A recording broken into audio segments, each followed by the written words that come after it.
नमस्कार, FM news देख रहे हैं आप। मैं हूं आपके साथ Neha Walia. Mid day news में आप सभी का स्वागत है। प्रधानमंत्री नरेंद्र मोदी परीक्षा पे चर्चा के दौरान 9वीं से 12वीं कक्षा के छात्रों से बातचीत कर रहे हैं। कार्यक्रम नई दिल्ली के तालकटोरा स्टेडियम में शुरू हो चुका है। पीएम करीब 1000 छात्रों से सीधी बातचीत कर रहे हैं। चर्चा में पीएम छात्रों के सवालों के जवाब दे रहे हैं। इसमें कई तरह के सवाल शामिल है, जैसे कि एग्जाम के कारण तनाव, मोटिवेशन के लिए क्या कुछ करें, मां बाप को सपनों के बारे में आखिर समझाएं कैसे। पीएम मोदी ने तालकटोरा स्टेडियम में पहुंचकर सबसे पहले देश भर के छात्रों द्वारा बनाई गई कई प्रदर्शनी परियोजनाओं को देखा, उनके बारे में समझा। इस दौरान उन्होंने बच्चों के ऑटोग्राफ भी लिए। कार्यक्रम की शुरुआत में पीएम ने कहा कि परीक्षा की टेंशन नहीं होनी चाहिए, परीक्षा को त्योहार बना दें तो उसमें रंग भर जाएंगे। पीएम ने परीक्षा के डर के सवाल के जवाब में कहा कि परीक्षा जीवन का सहज हिस्सा है, ये छोटे छोटे पड़ाव हैं, इनसे डरना नहीं चाहिए। आप पहले भी परीक्षा दे चुके हैं, ऐसे अनुभवों को अपनी ताकत बनाइए, जो करते आए हैं उसमें विश्वास करें। अब हम एग्जाम देते देते एग्जाम प्रूफ हो गए हैं, इसीलिए तनाव लेने की कोई भी जरूरत नहीं है। तो एग्जाम को लेकर जो भी छात्रों के दिल में डर है, उस डर को निकालने की कोशिश कह सकते हैं कि प्रधानमंत्री नरेंद्र मोदी करते नजर आए। परीक्षा पे चर्चा के दौरान सीधी बातचीत की प्रधानमंत्री नरेंद्र मोदी ने बच्चों से। जो कई तरह के सवाल बच्चों के मन में थे, उन सवालों का जवाब भी प्रधानमंत्री नरेंद्र मोदी ने दिया है और कहा है कि आप परीक्षा को यानी एग्जाम को बिल्कुल भी देखते हुए टेंशन ना लें, इस टेंशन को खत्म करना होगा। माँ बाप को अपने बच्चों को समझना होगा और बच्चों को भी ये जानना होगा कि आखिर अपने सपनों को माँ बाप को हम कैसे समझाएं, कैसे बताएं। लेकिन सबसे बड़ा जो पॉइंट उनका रहा वो ये था कि आपने एग्जाम को लेकर किसी भी तरह की टेंशन नहीं लेनी है। एग्जाम को आप उत्सव समझें, उसमें रंग भर जाएंगे और आप एग्जाम देते आए हैं, इसीलिए एग्जाम से बिल्कुल ना डरें, कॉन्फिडेंट रहें, मोटिवेशन को बरकरार रखें।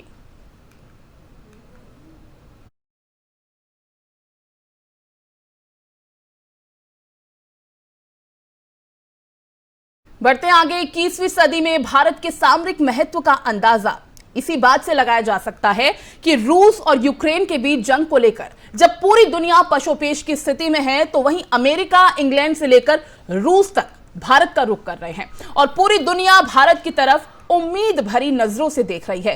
तभी तो यूक्रेन पर रूसी हमले के बीच अमेरिका के डिप्टी एनएसए दलीप सिंह और रूस के विदेश मंत्री लावरोव भारत दौरे पर हैं। इस बीच ब्रिटिश विदेश सचिव एलिजाबेथ भी भारत आई हैं। माना जा रहा है कि इन सब दौरों में यूक्रेन रूस युद्ध की बातचीत का प्रमुख मुद्दा होगा। यूक्रेन से युद्ध और दुनिया भर से लग रहे प्रतिबंधों के बीच रूसी विदेश मंत्री भारत के दौरे पर हैं। रूसी विदेश मंत्री लावरोव शुक्रवार को भारत के दौरे पर रहे। प्रधानमंत्री नरेंद्र मोदी और अपने समकक्ष एस जयशंकर से मुलाकात वो करने वाले हैं। यूक्रेन पर रूस के हमले के बीच अमेरिका के डिप्टी एनएसए दलीप सिंह भी 2 दिन के भारत दौरे पर हैं।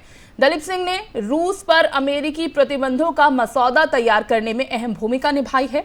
यूक्रेन पर रूस हमले को लेकर मॉस्को की आलोचना नहीं करने के भारत के रुख के बीच दलीप सिंह का यह दौरा काफी ज्यादा अहम माना जा रहा है। और यूक्रेन पर युद्ध के चलते नाराज चल रहे अमेरिका ने अब रूसी विदेश मंत्री के भारत दौरे पर अपनी प्रतिक्रिया दी है। अमेरिका विदेश मंत्रालय के प्रवक्ता नेड प्राइस ने गुरुवार को रूसी विदेश मंत्री लावरोव के भारत दौरे को लेकर कहा कि हर देश के मॉस्को के साथ अपने संबंध हैं और अमेरिका इसमें कोई बदलाव की मांग नहीं कर रहा।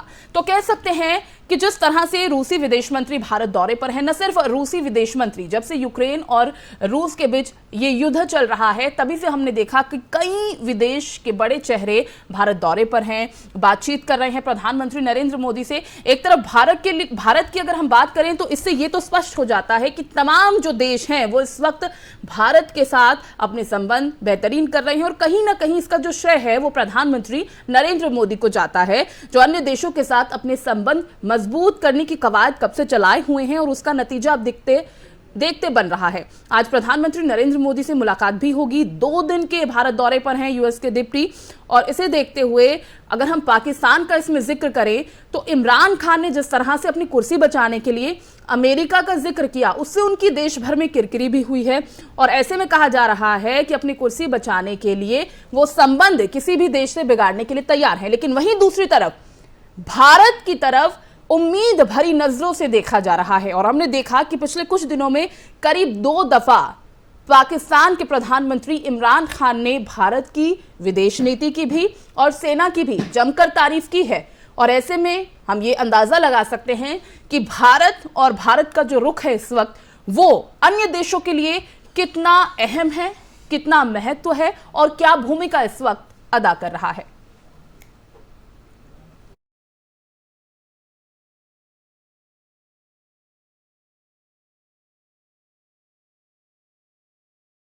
तो कहते हैं कि दुनिया में सबसे आसान काम अपनी नाकामियों का ठीकरा दूसरों के सर फोड़ना होता है। ऐसे तो पूरा पाकिस्तान ही इस काम के लिए जाना जाता है, लेकिन इमरान खान के तो क्या ही कहने। तभी तो उन्होंने मौजूदा राजनीतिक संकट के लिए अपने पूर्ववर्ती और अमेरिका को जिम्मेदार ठहराया है।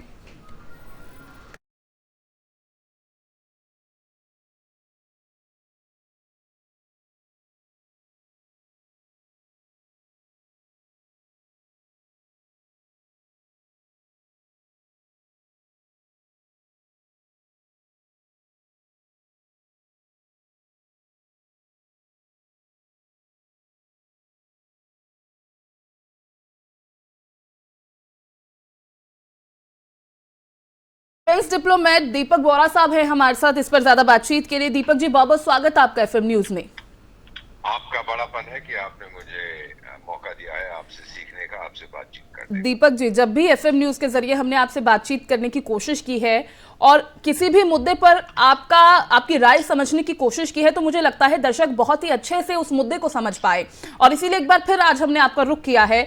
तो जिस तरह से हमने देखा इमरान खान ने राष्ट्र के नाम जो संबोधन दिया, और जिस तरह की अभी स्थिति बनी हुई है इमरान खान की पाकिस्तान में, और एक बार फिर वो अपनी जो तमाम परेशानियां हैं या फिर कहीं जो मुसीबत इस वक्त उनके सर पर पड़ी है उसका ठीकरा अब अमेरिका पर फोड़ दिया है, अमेरिका को जिम्मेदार ठहरा दिया है। आप किस तरह से इसे देखते हैं? ये बहुत अच्छा सवाल आपने पूछा है। जब भी उस देश में कोई समस्या होती है वो कभी स्वीकार नहीं करते कि उनकी गलती है।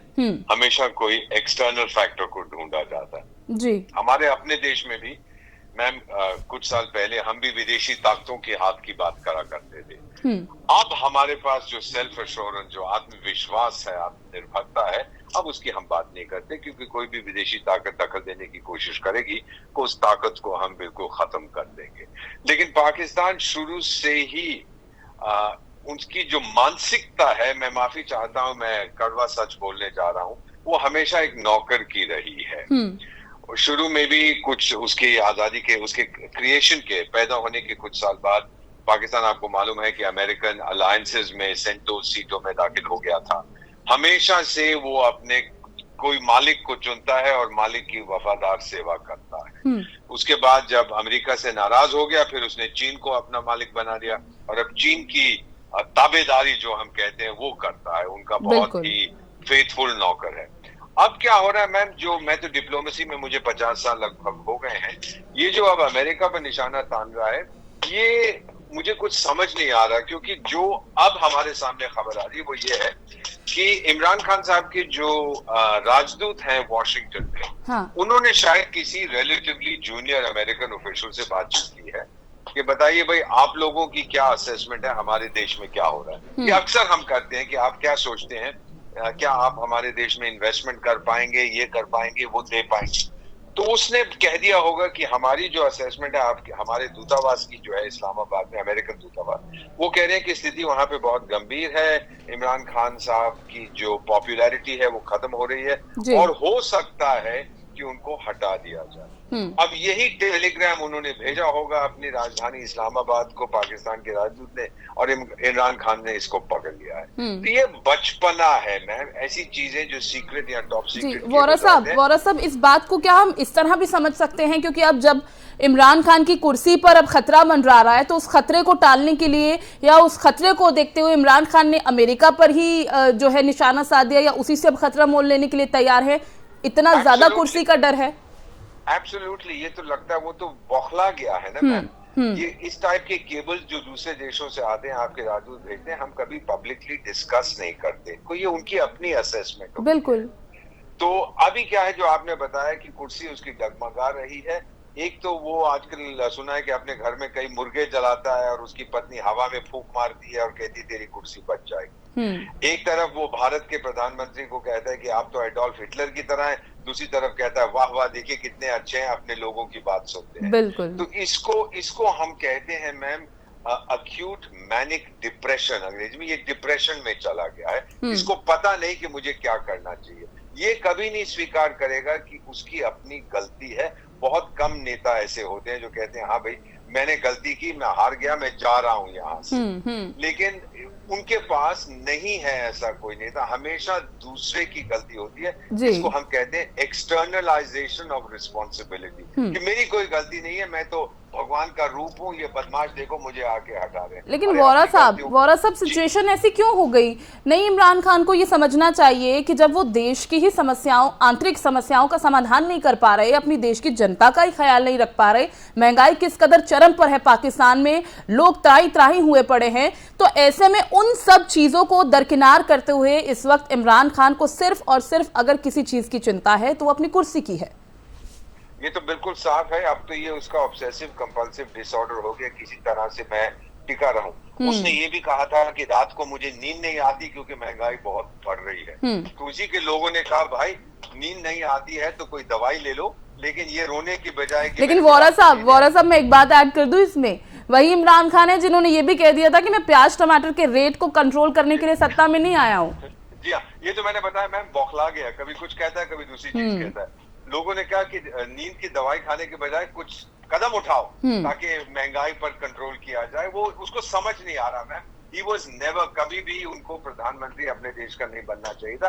क्रिकेट के अच्छे खिलाड़ी थे, वो भी बेईमानी करके जीत गए थे कई बार, लेकिन जो सत्ता चलानी होती है, जहां तरह तरह के प्रेशर होते हैं, वो उनकी कॉम्पिटेंस, उनकी कैपेबिलिटी के बाहर है, वो नहीं कर पा रहे। तो हमेशा मैंने देखा है मैम, कई देशों में आपका राजदूत रहा हूं, प्रतिनिधि रहा हूं, जब भी वहां पर लीडर की कुर्सी डगमगाने लगती है तो वो एक्सटर्नल फैक्टर को ढूंढता है, जी मेरी गलती कोई नहीं है, कोई और ये कर रहा है। जबकि इस समय उसको चाहिए कि लोगों को यकीन दिलवाए, आश्वासन दिलवाए कि जी हाँ कोई बात नहीं, मैं आपका प्रधानमंत्री हूँ, मैं सबसे आगे रहूंगा, हम स्थिति को नॉर्मल करने की कोशिश करेंगे, बजाय इसके कि ये अमेरिका की गलती है, रूस की गलती है, भारत की गलती है, चीन की गलती है। ये गलती आपकी अपनी है, अगर आपकी इतनी निर्भरता। इसीलिए वोरा साहब मैंने कहा कि हमेशा से ही ऐसा हुआ है कि इमरान खान ने अपनी गलतियों का ठीकरा किसी दूसरे पर फोड़ा है। बहुत बहुत शुक्रिया वोरा साहब आपका हमारे साथ जुड़ने के लिए और इतना डिटेल में हमारे दर्शकों को समझाने के लिए। तो जिस तरह से इस वक्त हालात पाकिस्तान में बने हुए हैं, उससे ये तो साफ हो जाता है कि कुर्सी का डर कितना है, कि इमरान खान इस वक्त बौखलाए हुए हैं और अमेरिका तक पर उन्होंने इन तमाम गलतियों का ठीकरा फोड़ दिया।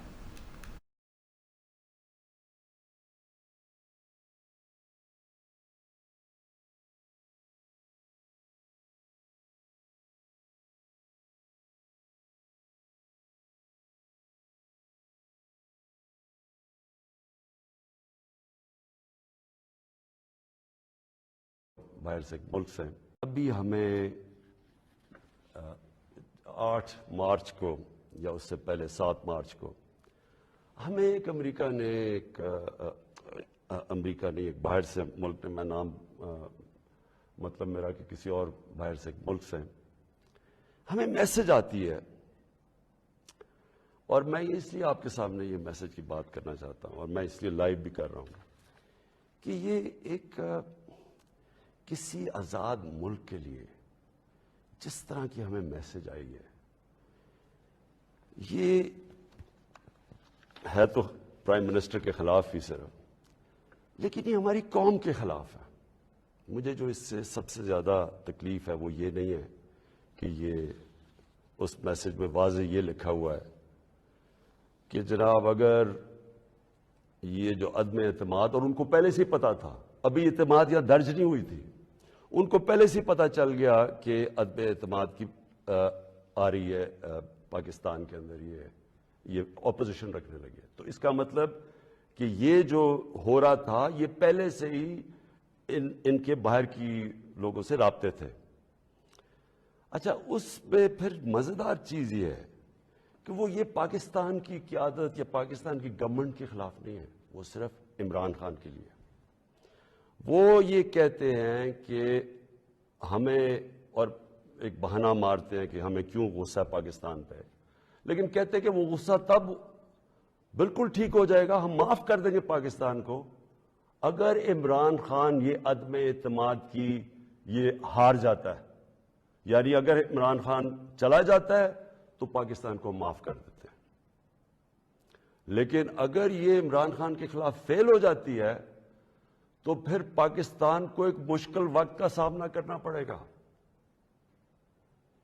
देखिए, जो फिर से मैं ये कहता हूं कि एक इलेक्टेड प्राइम मिनिस्टर के खिलाफ कोई भी दूसरा मुल्क ये इस तरह, और ये रिकॉर्डेड है, ये मैं आपको ये बता दूं कि ये नहीं कि ये मैं देख रहा हूं कई मीडिया के लोग इसको कवर करने की कोशिश कर रहे हैं कि जी वो ऐसा नहीं तो फलाना नहीं तो वो पता नहीं, ये नहीं, ये ऑफिशियल डॉक्यूमेंट है जो पाकिस्तान के प्रधानमंत्री इमरान खान ने जनता को संबोधित किया और इस संबोधन में उन्होंने अमेरिका पर आरोप लगाते हुए कहा कि जो बाइडेन सरकार मुझे सत्ता से बेदखल करना चाहती है और उनके इस बयान के बाद पाकिस्तान की सियासत में बवाल मचा हुआ है, तापमान बढ़ा हुआ है। इमरान खान के इस बयान के बाद कई पाक नेताओं ने इमरान खान पर निशाना साधा है। इसी कड़ी में पाकिस्तान की पूर्व विदेश मंत्री हिना रब्बानी खान ने इमरान खान को जमकर लताड़ा। उन्होंने कहा है कि इमरान खान ने अपनी सत्ता बचाने के लिए अमेरिका पाकिस्तान संबंध को खराब किया है। अब से 30 साल बाद किसी को याद भी नहीं रहेगा कि इमरान खान थे कौन। लोग सिर्फ ये याद रखेंगे कि एक प्रधानमंत्री अपनी कुर्सी बचाने के लिए अमेरिका पाकिस्तान के संबंधों को उसने तोड़ा था। इमरान खान ने अपने भाषण में अमेरिका द्वारा पाकिस्तान में ड्रोन हमले शुरू करने के लिए वॉशिंगटन की तीखी आलोचना की थी। इस पर हिना ने कहा कि यह सिर्फ पाकिस्तान पीपल्स पार्टी का फैसला नहीं था, ड्रोन हमलों को लेकर हमारी नीति बेहद साफ थी। इमरान खान पर निशाना साधते हुए खान ने कहा कि उनकी सबसे बड़ी दिक्कत यह है कि वो अपने विरोधियों को चोट पहुंचाने की कोशिश में पाकिस्तान के मसलों पर चोट करते हैं। हिना ने कहा कि जब कोई व्यक्ति पीएम के पद पर नियुक्त होता है तो उसकी कुछ जिम्मेदारियां होती हैं जो उन्हें निभानी होती हैं। इमरान खान ने जिस तरह से गैर जिम्मेदाराना व्यवहार दिखाया है, मैं उनसे वाकई पे परेशान हूं, नाराज हूं। उन्होंने अंदरूनी मसलों को सार्वजनिक बना दिया है। इमरान खान द्वारा अपने फायदे के लिए राजनयिक सिर्फ उनका इस्तेमाल जो किया जा रहा है वो काफी ज्यादा खतरनाक है।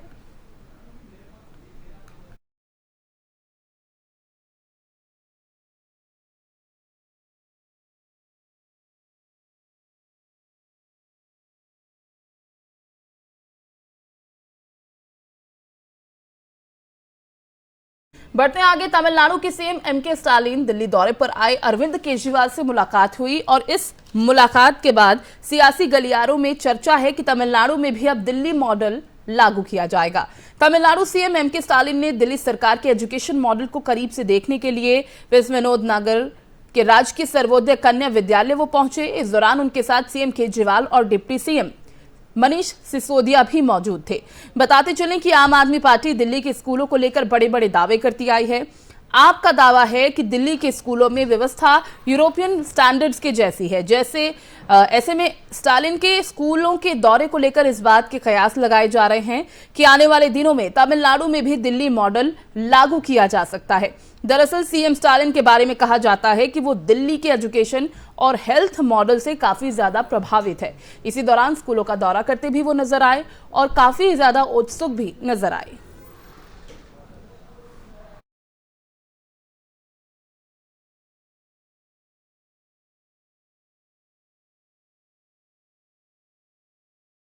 वहीं पंजाब विधानसभा के एक दिवसीय विशेष सत्र की आज शुक्रवार को शुरुआत हो चुकी है। केंद्र शासित प्रदेश चंडीगढ़ के कर्मचारियों के लिए केंद्रीय सेवा नियमों का विस्तार करने की केंद्र के फैसले पर चर्चा के लिए पंजाब विधानसभा का एक दिवसीय विशेष सत्र चल रहा है।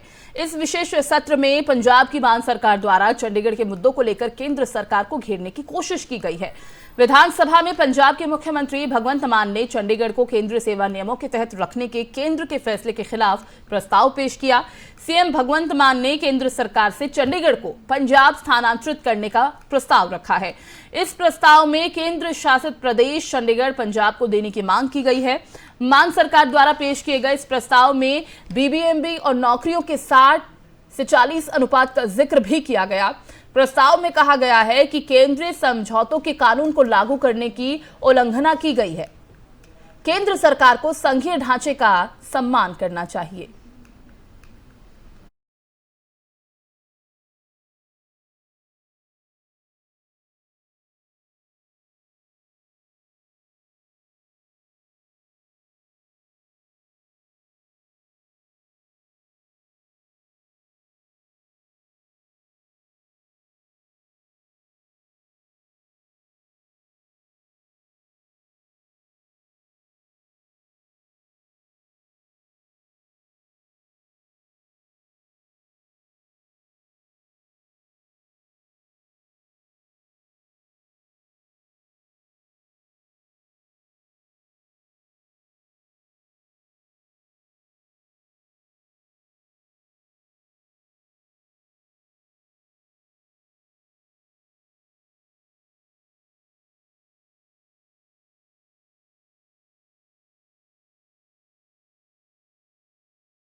योगी सरकार 2.0 में पहली बार राज्य मंत्री बने बृजेश सिंह को लोक निर्माण विभाग दिया गया है और इस दौरान राज्य मंत्री बृजेश सिंह ने सरकार के विजन को लेकर हमारे संवाददाता तोशी मंदोला से खास बातचीत की। हमारे साथ बात करने के लिए मौजूद है राज्य मंत्री बृजेश सिंह जी। सर, आप राज्य मंत्री बने हैं, आपको लोक निर्माण का विभाग मिला है। सबसे पहले हार्टिएस्ट कांग्रेचुलेशन। बहुत बहुत धन्यवाद। अब चूंकि प्रचंड बहुमत के साथ आप लोगों की वापसी हुई है, विपक्ष भी लगातार सवाल खड़े करता रहा है ईवीएम को लेकर वगैरह वगैरह। अभी चूंकि आपको ये पदभार मिला है, सबसे पहले मेरा सवाल है कि अभी कोई विजन आप लोगों ने तैयार किया, खाका तैयार किया कि कैसे आप लोग प्लानिंग करेंगे, क्या प्रोपोगेशन रहेगा आपका? देखिए, आपने अपने सवाल में ही कहा कि आपको प्रचंड बहुमत प्रदेश की जनता ने दिया है। तो पिछले 5 वर्षों में उत्तर प्रदेश के यशस्वी मुख्यमंत्री योगी आदित्यनाथ जी के नेतृत्व में जो उत्तर प्रदेश एक बीमारू राज्य कहलाता था, उसको विकास उसके अंदर करा के उन्होंने एक अग्रणी प्रदेशों में लाकर उसको खड़ा किया है। और पिछले 5 वर्षों में जो हमारी सरकार ने काम किए थे, उसी काम के आधार पर प्रदेश की जनता ने पुनः हमें जनमत प्रदान किया है। जहां तक आपने मेरे पदभार ग्रहण करने के बाद अगली योजनाओं के बारे में बातचीत की, तो हम 25 को हमारी शपथ हुई है और परसों हमारे विभाग आवंटन हुए हैं। अभी 2 दिन पहले ही सभी मंत्रियों को उनको विभाग आवंटन किए हैं। हम अपने विभागीय अधिकारियों के साथ एक बैठक कर चुके हैं और उनको जो पुरानी योजनाएं थोड़ी कहीं लंबित थी उनको, और आगे आने वाले दिनों में हमारी सरकार की जो परियोजनाएं हैं, जो योजनाएं हैं, उन सब का लाभ समाज के अंतिम व्यक्ति, पायदान पढ़कर अंतिम व्यक्ति तक पहुंचे, इसको लेकर उनको दिशा निर्देश दिए गए हैं। जैसे आगे कार्रवाई होगी उसके बाद में चर्चा करेंगे। मतलब आप लोगों का विजन क्लियर है? बिल्कुल क्लियर है। पिछले 5 वर्षों में सबका साथ, सबका विकास, सबके विश्वास की नीति पे हमने काम किया है और इसी नीति पर हम अगले 5 सालों में भी काम करते रहेंगे। मेरा सवाल है कि आपकी जो कैबिनेट है, भाजपा की कैबिनेट है, उसमें मुस्लिम चेहरा सिर्फ एक ही है। विपक्ष भी ऐसा सवाल कर रहा था, तो एक मुस्लिम चेहरा जो है उसको लेकर क्या आप लोगों का कोई स्पेसिफिक रीज़न है? कोई स्पेसिफिक रीज़न नहीं है। पिछली बार भी हमारे साथ एक मोहसिन रजा हमारे मंत्री थे, इस बार दानिश अली हमारे कार्यकर्ता हैं पुराने, उन्होंने राज्य मंत्री के रूप में शपथ ली है और वो हमारे साथ निरंतर कार्यकर्ता के रूप में पहले भी कार्य करते रहे हैं, अब मंत्रिपरिषद में काम करते रहेंगे। मतलब मुस्लिमों को भी आप लोग साथ लेके चल रहे हैं? मैंने कहा ना, एक ही मूल मंत्र है, सबका साथ, सबका विकास, सबका विश्वास। चलिए, बहुत शुक्रिया। कैमरा पर्सन निहाल के साथ तोशी मंदोला, नई दिल्ली। मिड डे न्यूज में फिलहाल बस इतना ही। बाकी खबरों के लिए आप देखते रहिए FM न्यूज। नमस्कार।